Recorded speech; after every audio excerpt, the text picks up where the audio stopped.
All right, ladies and gentlemen, welcome back. Another exciting edition of Two Men in Black and White. And wow, if you have ever seen faux outrage, if you have ever seen a dramatic performance, if you have ever seen horrible acting, when it comes to Rotten Tomatoes, I wish I had some to throw at Pam Bondi. She is just absolutely despicable in my mind. She has absolutely no class and no business representing America as its top law enforcement officer. What she did and the way she conducted herself at an oversight hearing in front of the Senate Judiciary Committee was just absolutely abhorrent. I mean, I literally wanted to puke.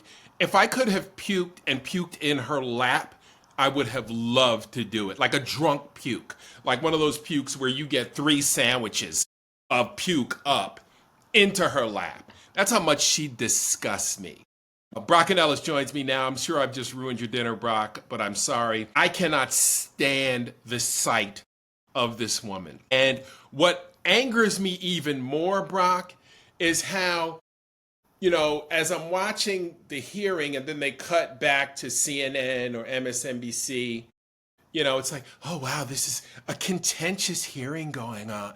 No, it's not contentious. It's a fucking clown show, Brock. Well, you saw the video. First of all, I had a memory back to my 18th birthday as you were talking. I had too much rum, but they had the photo as she was talking, right? She had the notes, right? So they're coming. She's coming into the meeting with the insults and the barbs and the comments and the pushback that she's going to make. So it's a planned event. Right? So it's a manufactured fake anger, fake contentiousness, trying to show feistiness, trying to show MAGA that she's a fighter, right? And it's all just a bullshit game that's being played. I'm with you that I just hate the way it's depicted as if it's like a contentious back and forth, when really this is just the typical oversight that every administrator gets for decades to centuries. You're going to get questioned by Congress. It's part of the oversight. This happens. This is a daily occurrence. So it's just fake, but I just don't understand why the media is still playing this game and not calling this out as total bullshit, but pretending like this is really an honest back and forth. And it's not an honest back and forth. It's not. It's a joke. Pam Bondi is deeply intertwined in this MAGA conspiracy world. Remember, she's part of the Epstein cover-up crew, with Acosta and all these people that went out of their way to protect the most prolific serial pedophile in American history. I mean, he's got to be, Brock, when we look at the numbers of women that were just look at the number of women who decided to speak out on Capitol Hill in one day.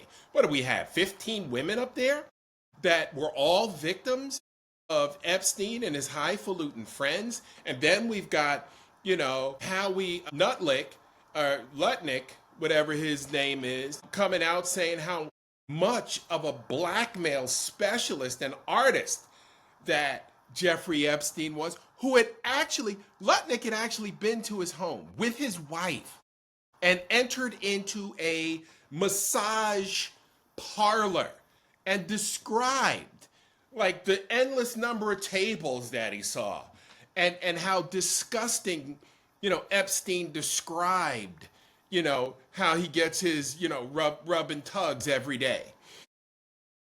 They're saying the quiet part out loud. We just can't get the files out. And we know how he went off script. Lutnick went off script, but you could argue that the entire Bondi quote performance that she put on was an attempt to smokescreen and get away from answering the questions about the Epstein files. Because the one place where she particularly dodged is she would not answer yes or no whether or not she'd seen videos of Trump raping underage women. So she danced around the perjury, right? So instead of answering the question, she made it a fight and a personality conflict with whoever was asking the questions, whether it be Padilla or Schiff, right? Because she'd rather have that individual fight and take up all their time hurling insults than literally having to answer the questions about her as the top law enforcement agent in the country, not pushing forward and why she would be protecting Epstein or the Epstein enablers or the Epstein cohorts, right? She can't give a real answer to that. So the entire day was her trying to just, obfuscate, and, she was bobbing and weaving, right? As they would All day. say. Well, All day. the She was whole duck time and was a move. bob and a weave Yeah. Duck and move. until it was over. And Brock, it wasn't artful. She doesn't come across as smart, right? She might be book smart. Somehow she passed the bar exam somewhere. Well, it was Florida. Hard. Well, who knows if she passed it or not? I'm sure she probably had some help. Because she's not the sharpest knife in the drawer. And that was on full display during this hearing. Dick Durbin left her with what might have been one of those foreshadowing lines that God, please help us. Please have it come back to haunt her. And he said, at the end of his time, one of his questionings, he said that you may not want to discuss this today, but one day you will have to answer for it. And I hope the day comes when she has to answer for her criminal behavior and the things that they are doing. They entered into the record of a letter from 1,000 former federal prosecutors who are disgusted with the way she's running the DOJ, right? People are leaving in droves. Brock, they arraigned James Comey a couple of hours ago, right? How far have we fallen? We're in a dictatorship right now. I'm not sure if people realize and they can't if you're on your way to a soccer game with your kids, have fun. But just remember, America is not what it used to be 8 months ago, 9 months ago.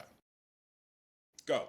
Yeah, they can't find anyone to indict Letitia James, right? They've cycled through several there's no evidence, and they can't find anyone. They fired a few people who wouldn't indict Comey. Comey's lawyers came really hard at that, at the document, right? And they're going to try to get this thrown out for really, in essence, unlawful targeting, whatever. I'm sure there's a better legal term for it, for whatever they call it. So maybe this will, and some people are saying, oh, Comey, they're embarrassing Comey, and I'm like, I don't feel like Comey's embarrassed by this. I feel like Comey gets the opportunity to fight and be a part of the resistance. And I think he's coming out swinging and coming out looking really strong and good. And I think he has a good chance to get this thrown out, which will actually more embarrass Bondi. Yep. And in turn, Trump, even though they have no shame. So embarrassment doesn't really stick with them. But it may at least wake up the American people to the fact that what Bondi's DOJ is doing is un-American on a bunch of fronts. Covering up for the Epstein pedophiles, being a part of Trump's targeting army of trying to throw people in jail who've done nothing wrong but serve the country. You may disagree with them on policy, but they didn't commit any crimes, right? Because they're looking at Fannie Willis, they're looking at Schiff, right? They're trying to just, come up with flimsy bullshit on a bunch of people. Hopefully it falls apart with Comey and Bondi's DOJ, loses more credibility in the courts. This is only the shit that we can hope for, right, Mark? Because there's no other mechanisms to fighting back except for mass protest, which we'll touch on, later. Yeah. It's interesting, too, that, they're allowed. I mean, I don't know. I guess when these idiots get out of office, hopefully some of these people who were wrongfully terminated can get, some sort of retribution and can file some sort of suit. I hope they took copious notes. People who were getting glowing reviews in that Department of Justice were later terminated without reason, without cause, just because. And even Pam Bondi. Oh, did you see, former U.S. attorney who threw a sandwich? Shut up. There's going to be so many lawsuits against the government. You think about all these people that are getting improperly detained and improperly imprisoned without due process by ICE are all going to have a lawsuit against the U.S. government. All these people improperly fired are going to have a lawsuit. We're just going to be the government's just going to be cutting checks to people left and right for all this, illegal behavior. If we turn the corner and restore democracy. If not, none of this shit will ever get heard about again. Right. And we certainly won't be talking. Yeah. We'll be disappeared along with a lot of other people. Oh, no doubt. Critics of the government are going to be disappeared next. Absolutely. I'm surprised we haven't gotten a knock at the door yet. I mean, we've been banned from TikTok, so that's our claim to fame. You Yeah, know, that's what we got now. we ought to put a banner on our podcast, banned from TikTok. How many people have been banned from TikTok? I don't hear about a lot of people being banned from TikTok. I mean, it was a Chinese owned, right? They Right. weren't banning people from TikTok. They didn't give a shit. What do they So care? what? You're talking shit in America. What do they care, right? Right. I mean, we got to be one of the first ones to be banned on TikTok. Absolutely. Maybe they're just trying to suppress, any other negative voices. You can sell bleach on TikTok to people who have COVID, right? And Right. convince them that this is what they should be guzzling by the Right. gallon. But you can't go Right. on there and say that, democracy has slipped away Right. and that Trump's the worst president of all time and it's all a pack of lies. You can't do that. Yeah, it's fucking I horrible. guess not. You know what? You know what the problem may be? I think the problem's you. It's a black guy. I think because I see a lot of white people getting away with saying it all over the place. Oh my God, bro. I'm just doing the math here. Whoa. When we got banned, I started looking at some other folks' clips that they had posted. They were way more egregious than ours. And like they were calling, Kanks McTaco tits. And they're still on. I love Kanks McTaco tits, by the way. That's one of my favorites. Yeah, I don't know. That fool. I don't know. With this DOJ and with like all the right wing ownership of media now, with CBS, has just been hijacked now. Also, we already learned Disney has no spine, right? And they'll just do whatever way the wind blows as to how they're gonna act. CNN is definitely tipped over into the red meat area, and then of course you have Fox and that whole crew, and now you got TikTok, Facebook, X. I mean, it's really a small window of places that you can still be, highly critical and not worry about getting cracked down on. Right, right. And it really is a shame that this country has fallen this far. I as imperfect as it is, I used to say there's no place I'd rather be.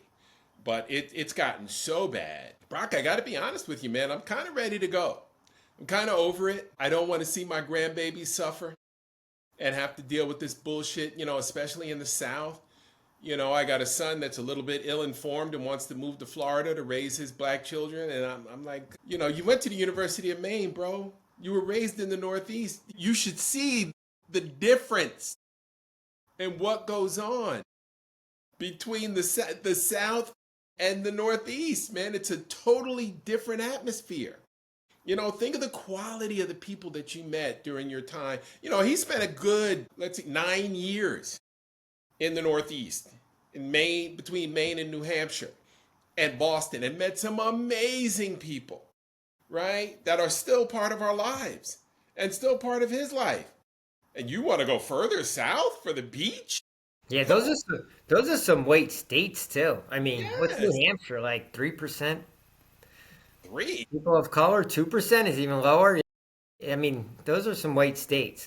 Maine, I'd give Maine what, about 0.5? Really? A little spill over there in Portland. That's about it. Portland's like your main city I center. mean, I guess people say Florida the weather, but like even the weather sucks in Florida now. It's too hot. My college buddy who lives down there now is like, it's so hot half the year you can't even go outside. Right. And the economy in Florida is tanking. Tourism is totally declined Yep. nationally because we're losing international tourists. But even domestically, people aren't going to Florida. Right. So, Brock, tell me, how are we surviving when our tourism economy, thanks to, the likes of the Pam Bondis of the world, who actually hails from the great state of Florida, we're losing, what, $1 billion a week, tourism-wise? We're going into recession. The data just came out from like Chase did a survey, actually beyond tourism, but this is related, is that bar and restaurant spending declined in September. Like the first time in like 10 years or something like that, or Wow. X ex-COVID, when things went to zero. So that's just people with less discretionary income going out and enjoying their lives, right? That's just a big shift in behavior. That's just domestically. And yeah, we know air travel, unless people are coming to the country. New York City put out like their tourism predictions, and it's going to be down for the first time in, since COVID, but beyond that, like decades.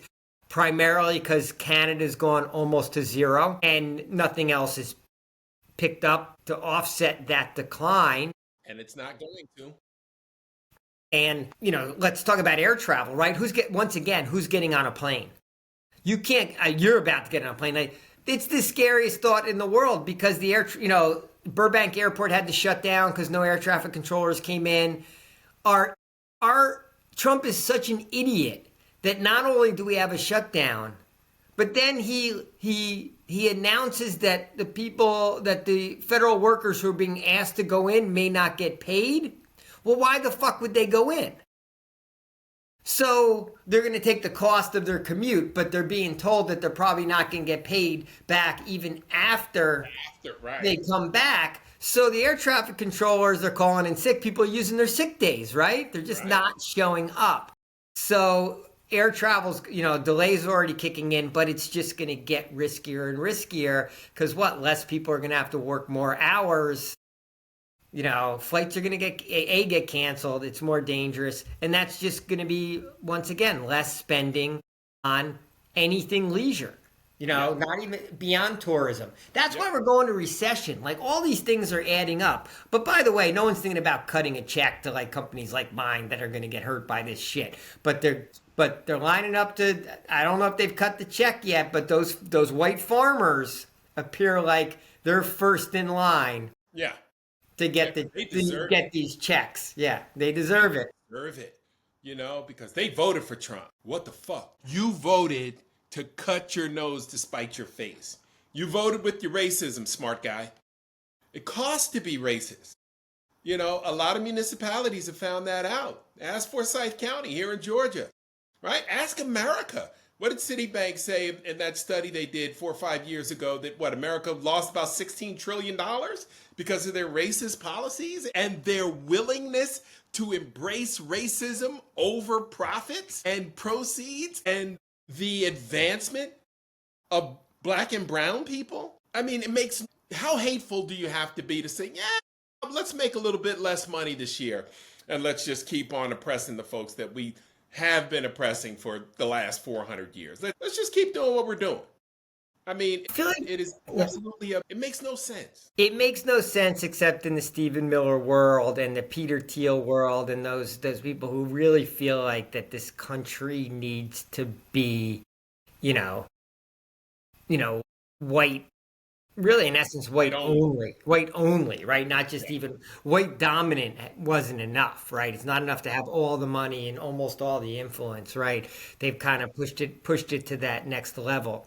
I mean, the shutdown's going to obscure the data, so we're not going to see a lot of the economic data that we normally would. It's just feeling so recession-like because I haven't heard of a single piece of like good news or encouraging news on an economic front in a while.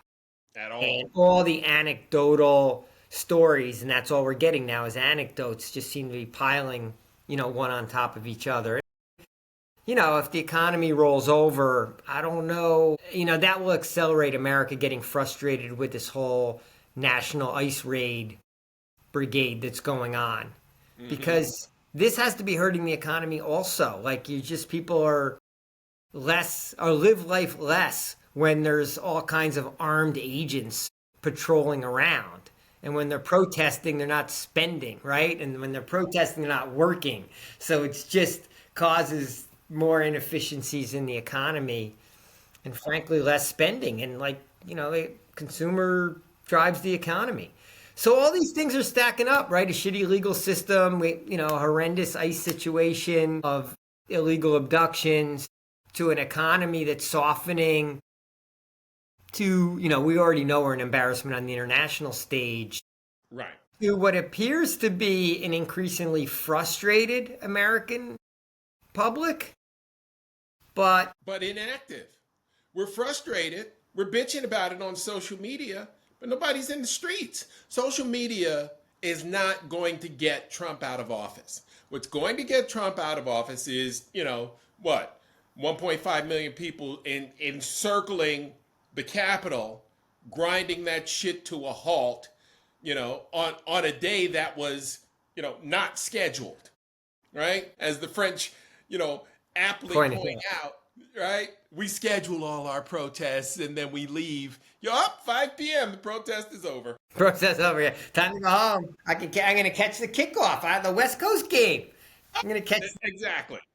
Okay. God forbid we missed an NFL game. I mean, it's just ridiculous. And if there's something encouraging on the protest, I have seen a little more talk about a national strike in and around the No King's Day on the 18th, and talk of no spending days, like be it the Friday or the Monday, or where no one uses their credit card on the entire, during the entire day. And so there is more talk of extending out to an economic boycott, a national economic boycott, or a national strike. I mean, a national strike would obviously have so much more impact if on the Monday just no one went to work. That would deliver a big follow-up message to whatever protests go on, whatever scheduled protests go on the 18th. And as much as I criticize those protests, I'm going to be out there, right? And I want everyone out there. Maybe it's not the greatest protest in the world, but we got to do something right now. Messages need to be sent. Right. And those messages need to be loud. They need to be very, very disruptive. We've got to disrupt. Like he's already gummed up the works, right? Trump has no idea what he's doing.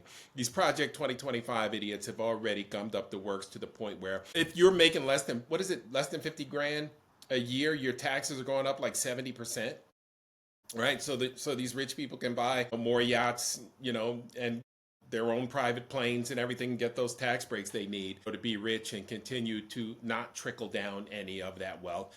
We need to really be disruptive and hurt the billionaire class. They have not felt the pain, Brock. The only one who's felt the pain is Elon Musk, right? Because of his own stupidity, right? Because he thinks he's smarter than he actually is. And he's really a fucking jackass.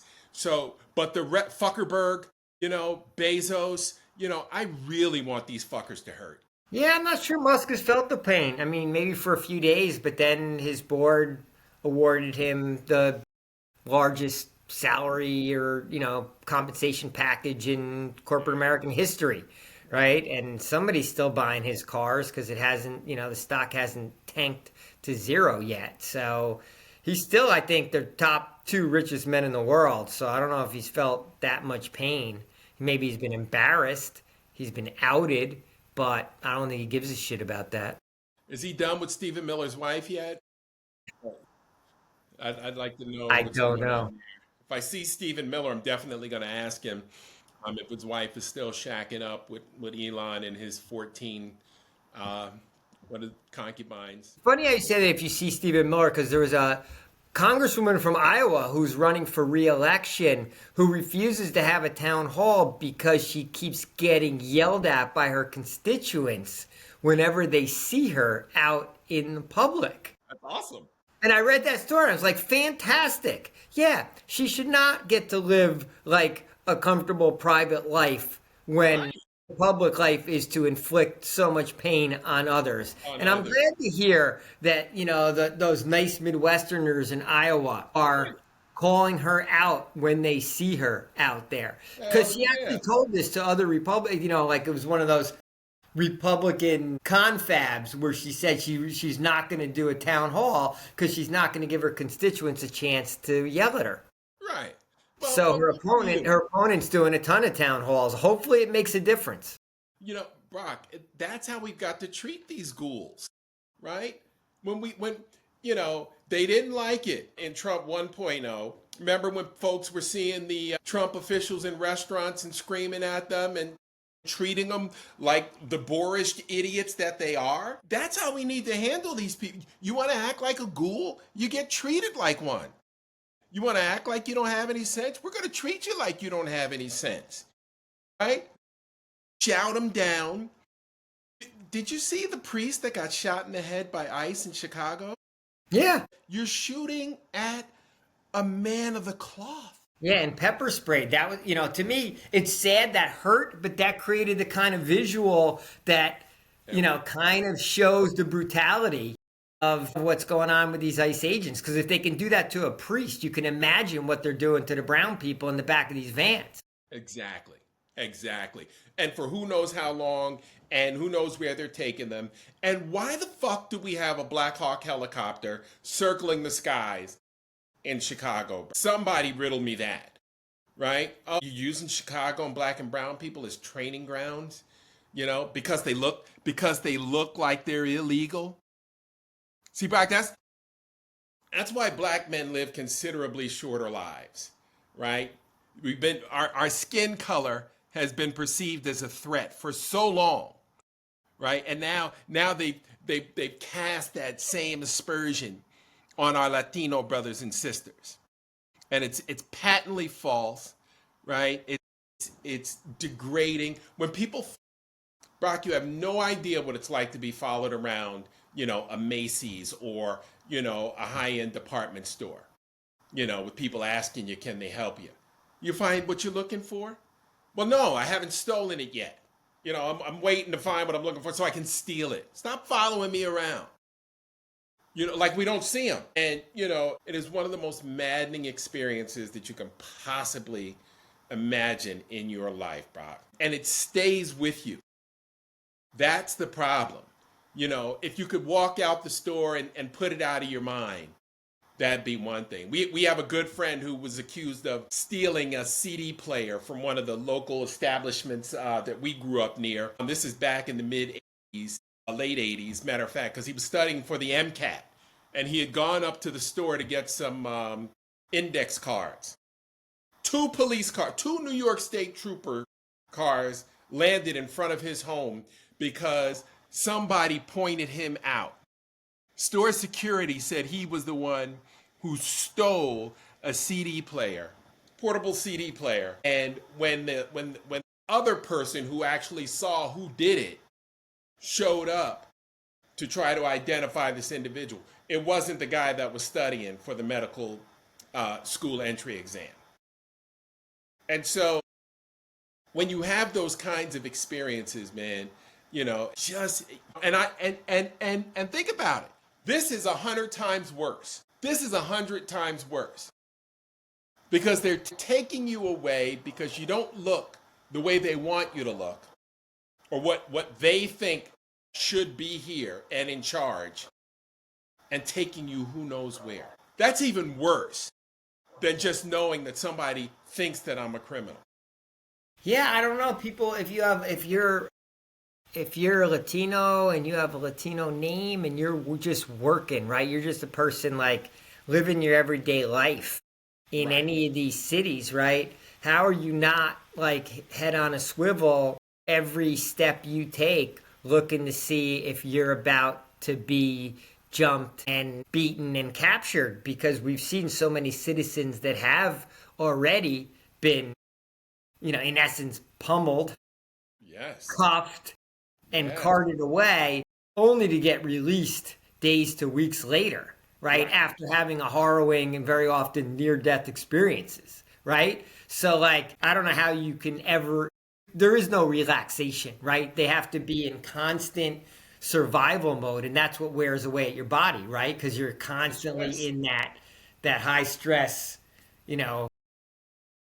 fight or flight mode all day, every day. Right.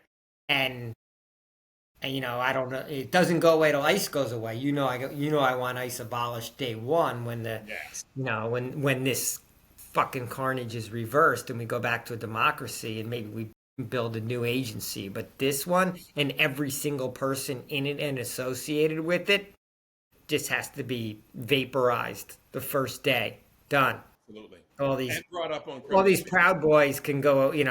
They can at best not be indicted. But certainly, the day they get a fucking government paycheck, no fucking way. I mean, this is a disaster. This entire agency is a disaster. And Brock, we still don't know what happened to that 50 grand that Tom Homan kept. Hope he puts it on his tax return, because that's the one thing we should be doing right now. Hey, Homan, we're going to subpoena your tax returns. Get them to us, pal.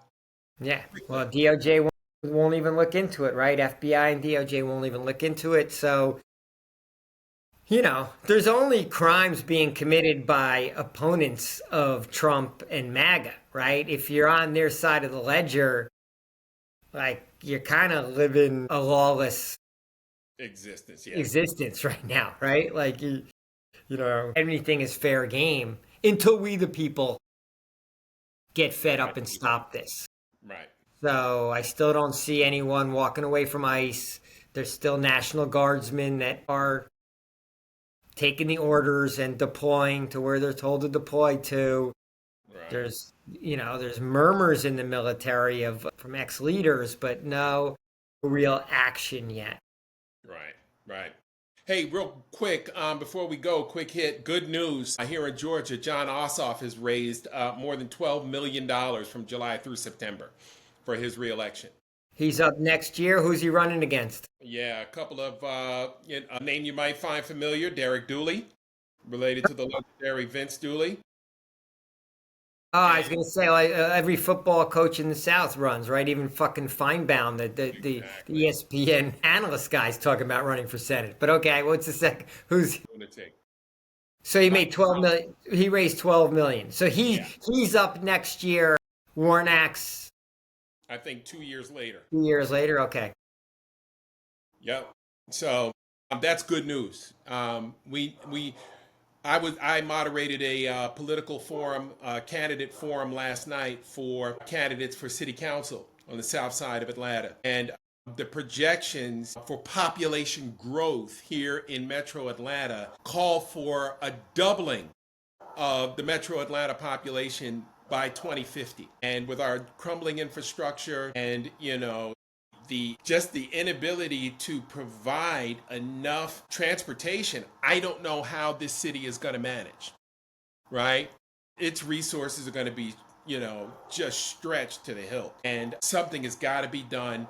And in order to get it done, you're going to need blue representation as long as, the city remains with a heavy black and brown population. The problem is Atlanta is getting so expensive, our legacy families are being rooted out and priced out, and not even being allowed to live in the neighborhoods that they grew up in, right? You can't leave, go to school, and then come back a year or two out of school as a 24, 25-year-old and rent a house or rent an apartment in the English Avenue, Vine City area where you grew up. Because it's why Mondani resonated in New York. We'll see if he wins, because he talked about affordable housing, because you can't grow the cities and not have a plan for affordable housing. Otherwise, you're just going to push out the current residents, and you're going to change the whole fabric of the city. Okay, my quick hit of the day, may have not seen this, but in Fairbanks, Alaska, a Democrat won the mayor's race in Fairbanks, Alaska, over a Republican incumbent, unseated incumbent. So maybe Lisa Murkowski saw those results and realized, even in absolutely red country, anything's possible, white red country of Alaska, that people are souring on sort of the MAGA mentality and what it's doing to the country. And maybe, the canary in the coal mine, and maybe it gets someone like that thinking that she's on the wrong side of some issues. And perhaps that's the type of thing that, gets her less afraid to fucking vote against, this shit that Donald Trump's trying to shove down America's throat. Yeah, man. Good stuff, bro. Maybe. Fairbanks, Alaska. University of Alaska Fairbanks got a good hockey team up there. We should take a trip sometime. Great fishing, by the way, in Anchorage. I've never been to Alaska. Beautiful. Highly recommended. Highly recommended. All right. All right, folks, that'll do it for us. We'll be back again tomorrow. Same bat channel, same bat time. Have a great night. Brock, stay loud and proud, my friend. All right, Mark. Always a pleasure. Talk to you tomorrow. Peace. Yeah.